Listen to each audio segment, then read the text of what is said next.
Hello Gaikwad. Hello कोण wireman साहेब का? हा तुमच्या मीटरमध्ये काय फॉल्ट हो? मीटरचं फॉल्ट आहे का? हा. थोडं बाहेर आहे बरं घराच्या. घराच्या बाहेर आहेत का? हां आलो हा काय म्हणतो साहेब? तुमच्या त्या मीटरमध्ये काय फॉल्ट हो? नाही काय नाही फॉल्ट. काय नाही फॉल्ट.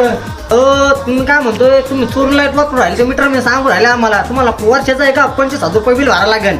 मी उगाच साहेबाला फोन करतो, तुमच्या तक्रार करतो नावाची. ते दंड भरायला लागेल तेवढं. हो. चोरून लाईट वापरून राहिले. साहेब नका नका. हॅलो साहेब. अहो काय नाही, ते गायकवाडच्या मीटरला आहे का थोडं लोड आलता, त्याच्यामुळे तुम्हाला फोन केलता. चालते ठेवू का? ठेवू का?